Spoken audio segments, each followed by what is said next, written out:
Господь, мы благодарим Тебя за Твое слово, которое мы будем слушать сегодня. Господь, мы не хотим слушать от человека. Господь, мы благодарим Тебя за Твое слово, которое мы будем слушать сегодня. Господь, мы не хотим слушать от человека. Мы хотим, чтобы Ты проговори нам. Говори, Господь, через эти глиняные сосуды, что и прослав Твое имя. Во имя Иисуса Христа. И весь народ сказал? Аминь. Если у вас есть свои Библии с собой, откройте, пожалуйста, Деяния апостолов, 13 глава. Деяния апостолов, 13 глава. И я буду читать 2 стиха в этой главе. Я буду читать 22 стих, а также я буду читать 36 стих. Это попозже. Давайте начнем с 22 стиха. 22 стих. 22 стих. Отринув его, поставил им царем Давида, о котором и сказал, свидетельствуя: нашел я мужа по сердцу моему, Давида, сына Есеева, который исполнит все хотения мои. Это слово «хотение» на английском, это то же самое, как изволение или воля мои. Здесь Библия нам говорит, Бог говорит об Иисусе, о Давиде, говорит: нашел я мужа по сердцу моему, Давида, который исполнит все изволения или все хотения мои. Дорогие мои, мы служим Богу, поэтому сегодня, вроде бы это годовщина. Я знаю, что обычно люди привыкли на годовщине перечислять, какие достижения или какие успехи у них были за последний год или 2 года. Значит, эти 2 года, я знаю, что были какие-то успехи, были какие-то неудачи, были ошибки, но слава Богу, что у нас есть результат сегодня. Но мы не хвалимся нашими достижениями, потому что, во-первых, это не мы это делали, это Господь. Поэтому сегодня это не есть день, который я должен начинать перечислять вам, что у нас 2000 человек в церкви, что у нас того и так далее. Это не то время. Сегодня есть время, когда мы должны стоять на месте, что у нас 2 года, что мы делали. Когда мы должны смотреть не сзади, но вперед. Библия нам говорит, что у нас есть прошлое, у нас есть настоящее, что у нас есть будущее. Но вы знаете что? А в вашем прошлой жизни вы ничего не можете делать о прошлом. Поэтому если у нас 2 года, 2 года уже прошли. Мы ничего о прошлом, о вчерашнем уже не сможем делать. Аминь. Поэтому это не важно. Если вы в этой церкви год или 2 или несколько месяцев, и если вам удалось что-то сделать за это время, или вам ничего не удалось сделать, это не играет роль сейчас. Сейчас мое послание к вам, это то, что вы могли начинать смотреть вперед. И Павел говорит, что у нас высшее звание. И он говорит, что я стремлюсь к высшей почести Христовой. То есть мы не из тех людей, которые смотрят назад. Человек, который постоянно смотрит назад, вы знаете, что он не двигается вперед. Человек, который смотрит назад, он не может двигаться вперед. Допустим, человек бежит, и он смотрит так. Либо он останется на месте, либо он будет назад идти. Но поэтому мы не хотим смотреть назад. Мы хотим устремить наше зрение на высшие почести. Мы хотим устремить наше внимание на горное. Аминь. Мы хотим смотреть на то, к чему Господь призвал нас. Мы еще не пришли, дорогие мои. Мы еще далеки от цели. Мы еще далеки от того, к чему Господь нас призвал. Но слава Богу, что у нас не только прошлое. Аллилуйя. Но больше, чем прошлое, у нас настоящее. Но слава Богу, что у нас не только настоящее. Больше, чем настоящего, у нас все еще будущее впереди. Аллилуйя. И пока, аллилуйя. И пока у нас дыхание в нашей жизни, я вам говорю, что мы успеем, мы исполним Божье изволение в этом народе, в этой стране, в этой церкви во имя Иисуса. Поэтому, если вы член или часть этой церкви, вы должны собраться сегодня и принять свое решение вместе с Богом. И говорить: Господь, я хочу исполнить свое изволение. Я хочу угодить Тебе всем сердцем, всей жизнью, всей семьей. Я хочу, чтобы Твоя воля на мою жизнь is born in us. Now, earth of God. Yes, then in the earth of God, now stay to share. No, ya budu smotek period. Ya de budu astavasa na mesta. Ya budu semisa na God na. Na veshe zvani, Christa. Ya budu semisa, ya budu bejat. Vai mi aisosa Christa. Biblia Pavel говорит, мене истек людей, которые бьют воздух. Аллилуйя. Мене только один бежат, как люди, которые не имеют предназначения. У нас есть цели, у нас есть задачи, поэтому, когда мы бьем, если мы бьем точно, слава Богу. И на это место Писания, которое мы читали, я еще обратил ваше внимание, еще на Давида. Видите, Бог говорит что-то здесь интересное. Последняя фраза. Который сын Давид, сын Есеева, который исполнит все хотения мои. You know, Бог только что его нашел, он только что его призвал. Кто из вас только что покаялся? Станьте быстренько. Только что покаялся, кто-нибудь из вас? Хорошо, прибегай сюда, быстренько, иди сюда. Хорошо, пускай, не надо, там невозможно пройти, я вижу. Алло, оставайся на место. Представляй на себе, что ты только что покаялся. Когда ты покаялся? Вчера? Хорошо, смотри сюда. Теперь, ты только что покаялся вчера. И то, что Бог старается нам говорить здесь, это о том, что с того момента, когда Бог призвал Давида, он знал, он призвал его сегодня, и сегодня же Бог знал, зачем он его призывает. Бог знал, какую задачу он должен выполнять, и Бог знает, как он будет это выполнять. Бог призвал его и говорит, это есть Давид, человек по сердцу моему, который исполнит все хотения мои.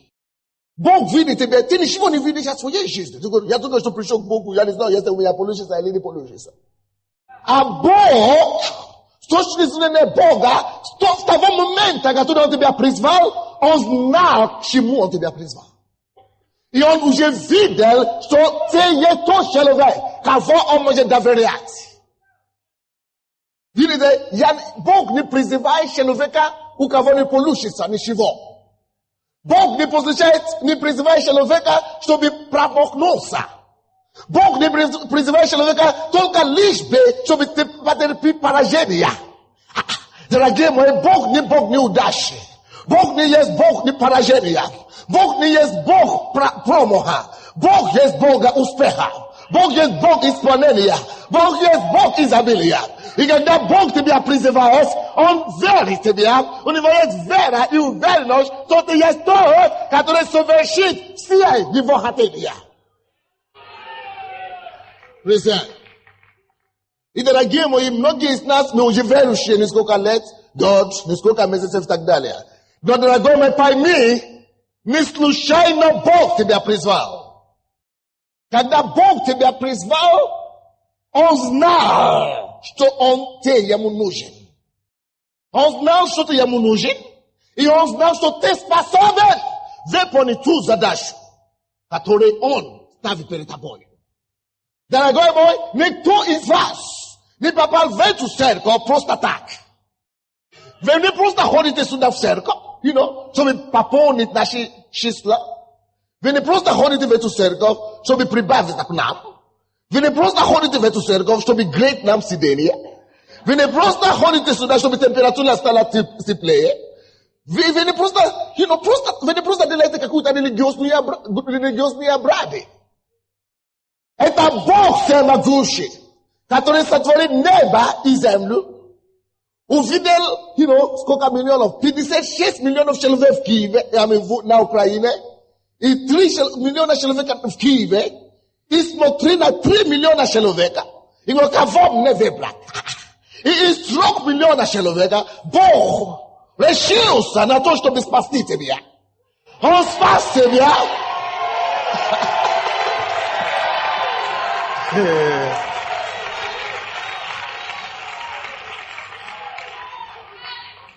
Представляй, Он спас тебя от грехов, спас тебя может быть, от курения, освободил тебя от наркотики, может быть, от прелюбодеяния или алкоголя, очистил тебя, дал тебе новую жизнь, написал своей кровью твое имя в книге жизни. I mnie osiem говорит, что ты только будешь ходить в церковь, я не имею служения, у меня нет предназначения, у меня... Ты что?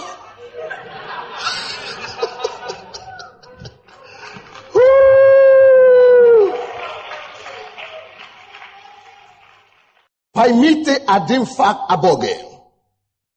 Когда Бог призывает человека, Он знает, к чему Он его призывает. Он знает, что этот человек должен что-то делать. Дорогой мой, если ты в эту церковь ходишь, да, может быть, действительно, твое место не здесь, это мое место.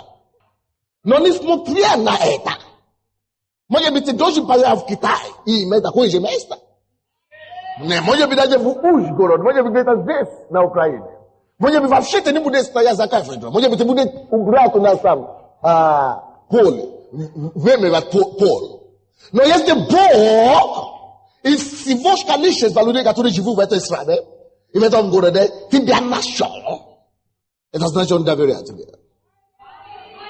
И это значит, у него есть какие-то воли, у него есть какие-то хотения, у него есть какие-то намерения, которые Он поставил уже в духовном мире под твоим именем. Что вот Саша спасся. Вот Саша должен выполнить эти конкретные задачи.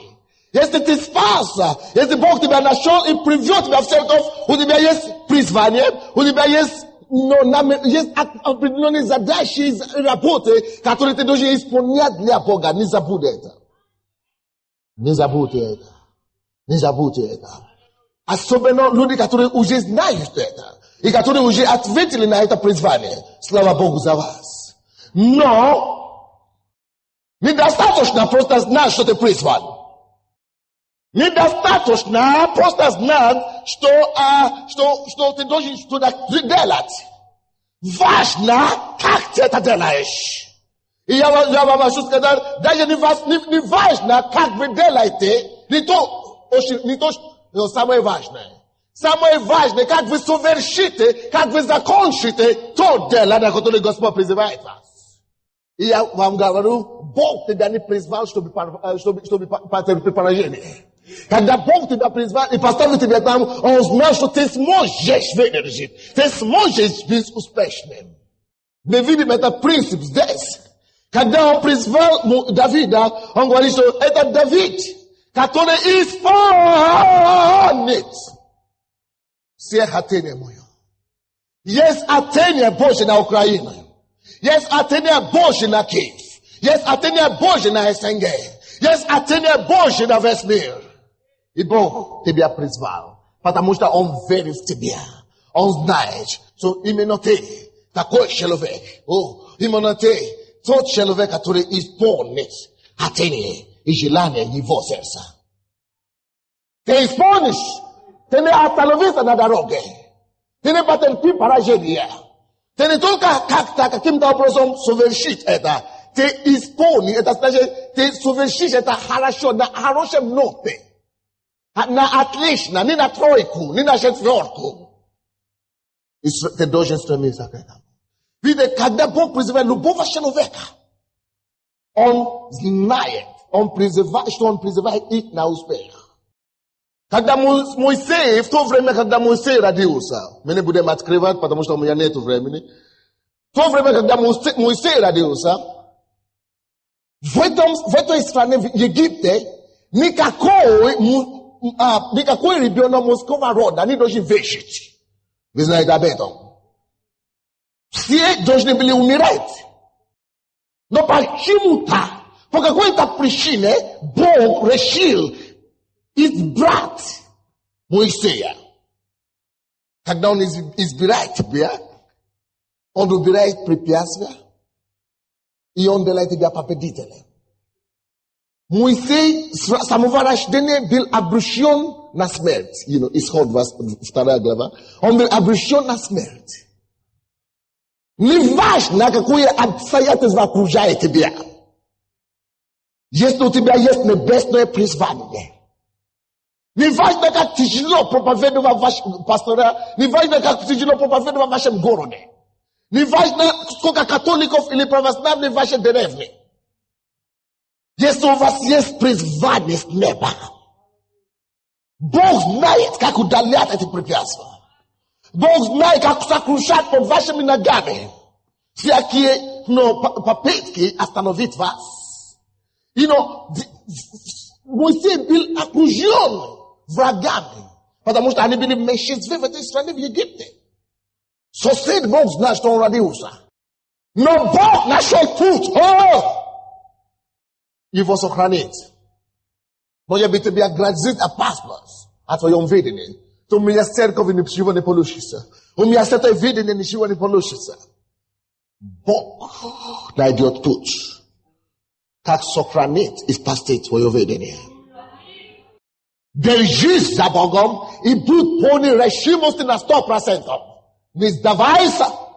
Бог найдет путь. Он нашел путь сохранить Моисея. И его не убили. И все детей, которые родились с мужского рода, только его не убили. Только он выжил. Почему? Потому что он имеет небесное звание. Он человек предназначения. Но представляете себе, когда Бог призывает человека, он способен сохранять его. И не только это, вы думаете, что это случайно Бог его сохранил?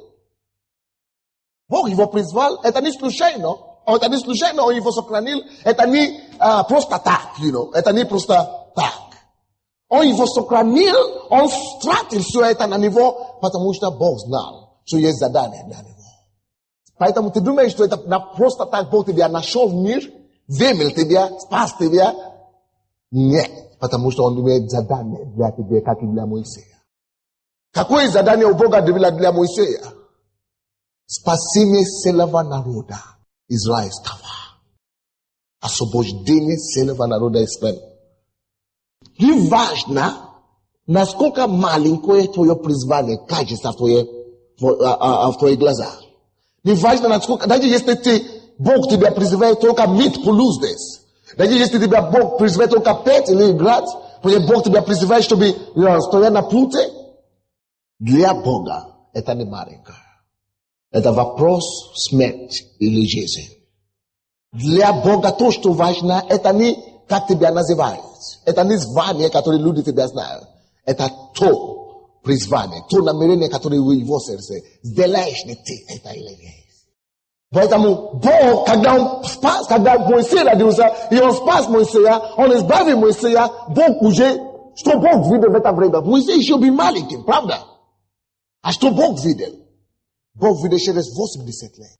Когда он переходит море с целым народом.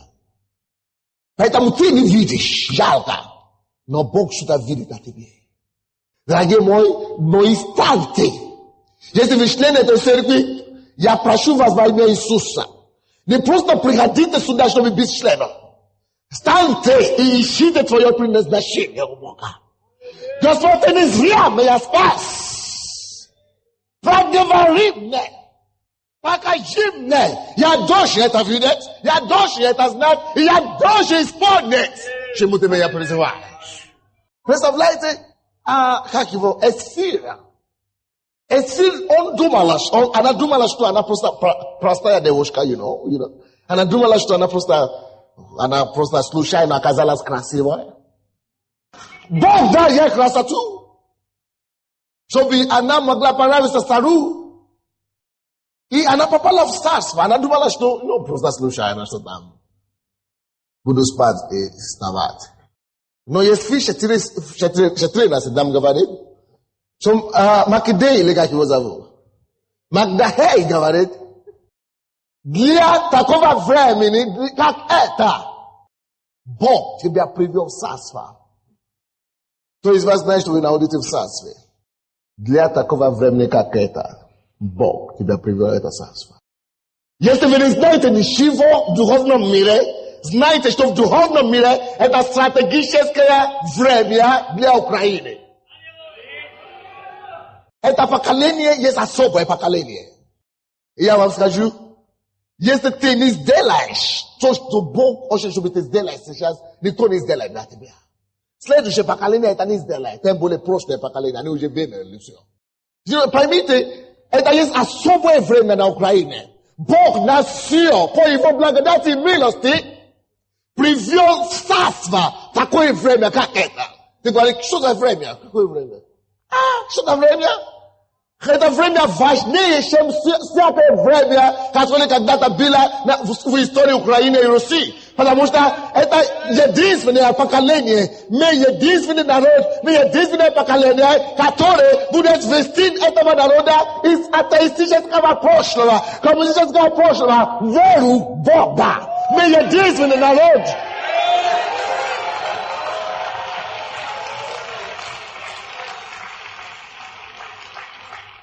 Мы единственное поколение, которое сможет это делать. Коммунизм ушел, атеизм ушел, мы в этом поколении. Если мы это не сделаем в этом поколении, следующее поколение придет, это уже будет поздно, потому что мы уже должны были это делать. Поэтому мы в решающем поколении, даже если мы умрем, все равно останется в истории.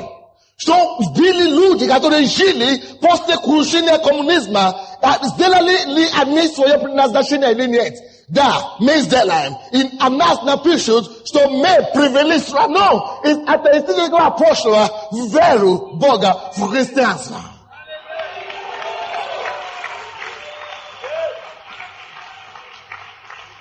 Дорогие мои, я не знаю, если вы член этой церкви, я не ощущаю, насколько вам лет. Если вам 80 лет, Бог вас привез сюда, значит, вы будете трудиться и работать. Жалуйтесь Ему. Не мне. Только Богу жалуйтесь. Что я уже устараю, я не могу работать. Жалуйся Ему. Напиши Ему жалобу. Но если Он тебя привез сюда, ты должен трудиться. Аллилуйя.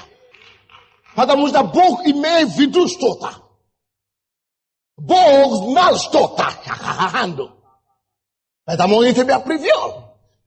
Я прошу вас, не будет подобного поколения после нас. До нас не было подобного поколения, потому что до нас не было коммунизма. Моя Библия, те, которые жили в начале коммунизма, они уже умерли. Но это мы, Бог нас поместил именно в точке отрезка времени, когда именно коммунизм ушел, когда сейчас решает судьбу. Материализм, ли примет Украина или христианство. Я прошу вас, дорогие мои, знайте, имейте чувство предназначения. Имейте чувство предназначения. Имейте чувство предназначения. Имейте чувство предназначения. Если мы это не сделаем, никто это не сделает. Но мы сделаем это, и мы должны это сделать. Если вы имеете призвание от Бога, если вы служитель, если вы пастор, я прошу вас, если ты не сможешь один, спроси у меня, мы возьмемся руки об руки, и мы пойдем вместе. Но мы возьмем, мы должны осуществлять Божье хотение, Божье намерение, Божье изволение на это поколение и на это время во имя Иисуса Христа. Откройте, пожалуйста, мы это уже откроем. К Римлянам, 8 глава, пожалуйста. Римлянам, 8 глава, 29-30 стихи. Ибо кого Он предузнал, тем и предопределил быть подобными образу Сына Своего, дабы Он был первородными между многими братьями. А кого Он предопределил, тех и призвал. А кого призвал, тех и оправдал. А кого оправдал, тех и прославил. Библия здесь явно нам говорит, что Бог предузнал нас. И предузнал и как? Предопределил нас. Бог предопределил нас на какое время? На какое время? Как это? Теперь скажите мне, пожалуйста. Это время, в котором мы живем сейчас, для нас это стало реальностью. Только, может быть, несколько лет тому назад, может быть, 5 лет, может быть, 10 лет тому назад. Скажите мне, пожалуйста, Бог, который определил тебя и меня на это время, для нас это понятно. Мы видели это время всего лишь, может быть, год или 2 года тому назад, или 10 лет тому назад. Но скажите мне, пожалуйста, определил. Когда Бог это определил? Когда это делал? Значит, послушайте, пожалуйста. Еще изначально веков Бог предузнал и определил, что будет коммунизм. И Бог уже тогда нажимал кнопки на компьютере небесные, что после коммунизма он уже знает, кого ему ставить, кого ему привести в спасение, чтобы совершить дело превращения страны в христианство. Так что Бог давно тебя знал. Ты говоришь, еще когда я был маленьким, ты что? До этого. Вы что, не читали Иеремия? Если вы не читали, идите прочитать Иеремия, первую главу. Бог предузнал вас. Зачем? Чтобы делать это дело, о котором мы просим вас делать. Предопределил. Зачем? Чтобы пять группы поставили. Ты что, зачем? Только ради этого. Для тебя это не важно, но для него это очень важно. Ты что, чтобы миг полет? Ты думаешь, что это не важно? Для Бога это очень важно. О, Иисус. О, Иисус. Я молюсь, чтобы Дух Божий открыл ваши духовные глаза. Чтобы вы видели то, что я вижу, дорогие мои. Пастора, я молюсь, чтобы Дух откровения пришел в ваш дух. Чтобы Он оживотворил ваши сердца и ваши духи. Чтобы Он дал вам откровение. Что это время, которое мы живем, что это не время для шутки. Что это не время для критики друг друга. Что это не время для злобы. Что это не время, когда мы должны заинтересоваться и взглянуть на то, что делает другое, и что неправильно делает. Это есть время, которое мы не должны пропустить. Это есть время, когда Бог ждет. Исполнит ли Он мое призвание или нет? Исполнит ли Он мое предназначение или нет? Мы не можем шутить. Мы не можем терять время. Мы должны действовать. Действовать мы должны, и быстро мы должны это сделать. Во имя Иисуса. Бог ждет. Небо ждет. Небесное воинство ждет, чтобы мы двинулись, и чтобы мы начали исполнять волю Божию. Наше поколение, наше время. Аллилуйя. Дайте им аплодисменты. Аллилуйя. Бог ждет. Бог ждет. Бог ждет. Бог ждет. Не теряй свое время. Не теряй время. Не теряй время. Если тебя необходимо поститься, для этого постись. Если тебя необходимо молиться, для этого молись. Если тебя необходимо для этого читать Библию, читай. Но не теряй свое поколение. Возьми твое поколение для Христа. Оставь отпечатки твоих ног на странице истории. О, Иисус, помоги нам. Помоги нам. Наверное, мы откроем только одно место Писания, потом откройте Деяния апостолов. 20 глава. 20 стиха по 24 стих. Как я не пропустил ничего полезного, о чем вам не проповедовал бы, и чему не учил бы вас. Все народно и по домам. Если вы служители Иисуса Христа на этом месте, я не знаю, что вы скажете, когда ваше время придет, как пришло время Павла здесь. Переводи, сестра. Я не знаю, что ты скажешь, но Павел сказал, что он не пропустил ничего полезного. О чем бы он не проповедовал, и о чем бы он не учил. Повсюду ты все народно. Не теряешь ли ты время случайно? О, Иисус. Не теряешь ли ты минуты случайно? Если много времени уже было утрачено, набери темп. Набери темп. Набери темп. Набери темп. Есть некоторые, которые еще не, вы призваны, но ваше служение еще не открыто.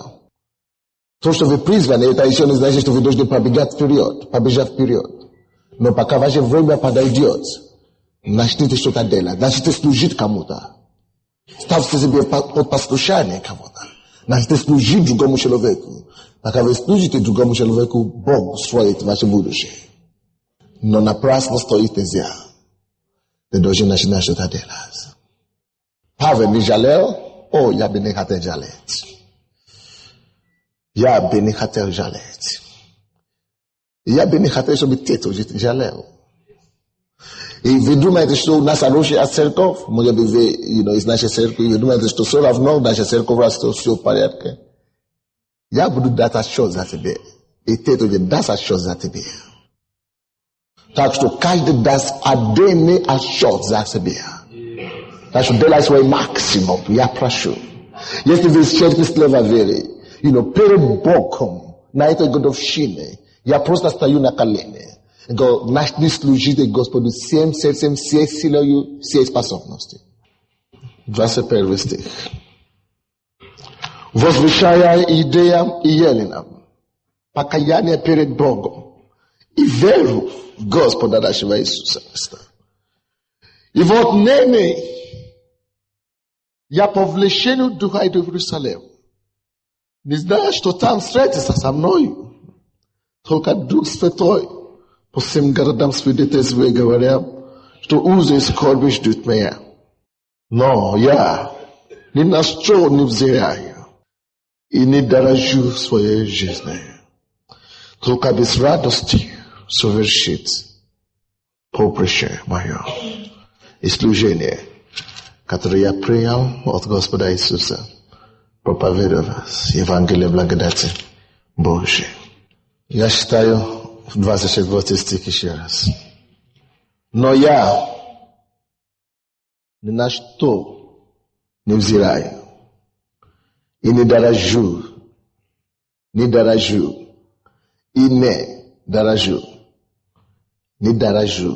своей жизни и не дорожу своей жизни. Только бы с радостью совершить по поприще мое и служение. Наше поприще, конечно, совершится. Но как? С радостью или с печалью? У Павла было одно стремление, одна задача. Какое? Ответим. Нет. 24 стих. Совершить свое поприще с радостью. С радостью. Иисус помоги нам. Дорогие, у нас еще есть возможность и время на будущее. Совершить ли ты свое призвание и поприще с радостью, это зависит от того, с каким сердцем ты идешь с этого зала сегодня.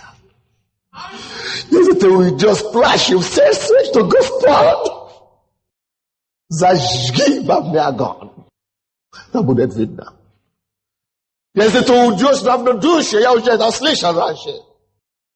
Но я бы хотел, чтобы во имя Иисуса, чтобы все люди, кого Бог привел в нашу церковь здесь, где я пастор, чтобы там, где я пастор, чтобы я мог говорить перед Богом, что я совершил свое поприще, и что с радостью, что Господь дает тех людей, которые ты мне дал.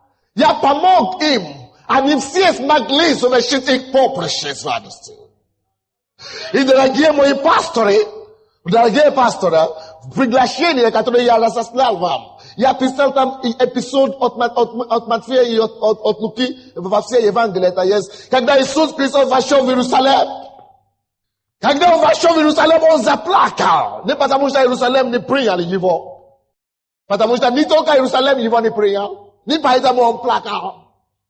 Но он плакал над Иерусалимом, потому что он написано, ибо сей твой день не познал. Твой день. Пришел твой день, и ты не познали. Если вы не знаете, идите читать, есть там. Почему Иисус Христос заплакал над Иерусалимом? Потому что сам царей, Господь господствующий, Спаситель мира, который пришел, чтобы спасти и Еленов, и Иудея, пришел, Иерусалим не осознал, что это Спаситель. Иерусалим ждет Мессия до сегодняшнего дня. Не знал, что Мессия уже пришел, чтобы спасти его. Твой день пришел, но ты не осознал. Это ваше поколение. Смит Wigglesworth. Он ничего не сможет делать сегодня для нас. Он уже жил его поколение. Джордж Финни. Он ничего не сможет делать для нас. Это наше поколение. Они уже жили свое время. Шевченко уже ничего не сможет делать для Украины. Он уже жил. Он уже прожил свое время. Это мое время. Это твое время. Это наше поколение. Мы дождь не меняющего.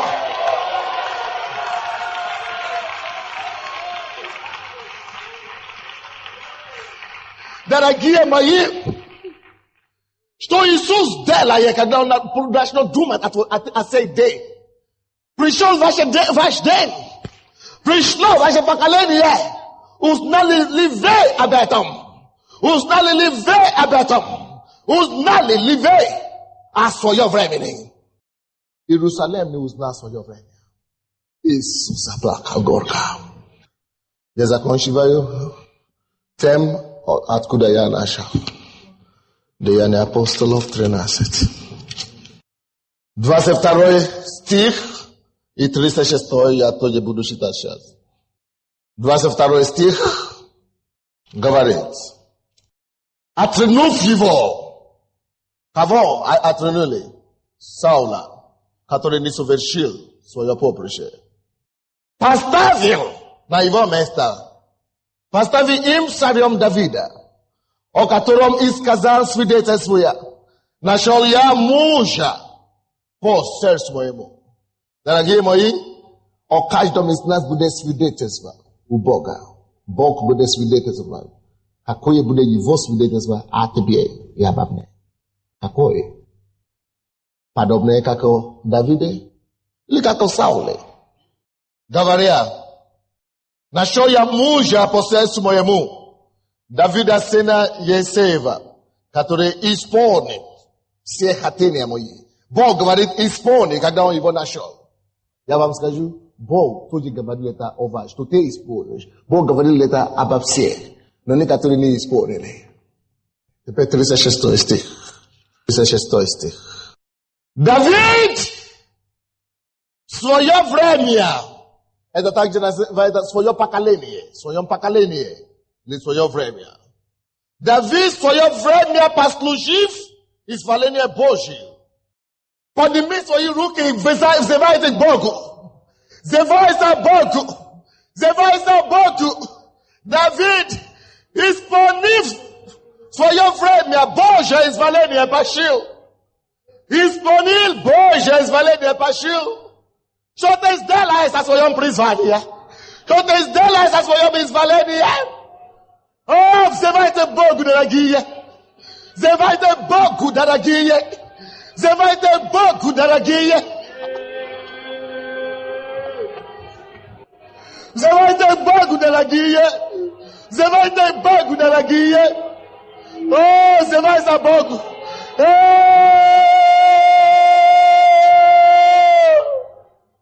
Мы взываем Тебя, Господь! Мы взываем Тебя, Господь! Пускай Бог Тебя помогает! Пускай Бог Тебя помогает! Изволение Божие! Изволение Божие! Изволение Божие! Изволение Христова! Призвание Христова! Изволение Божие! Намерение Божие! Воля Божия! Предназначение Божие! Ты должен преуспевать! Ты должен успевать! Ты должен преуспевать! Ты должен!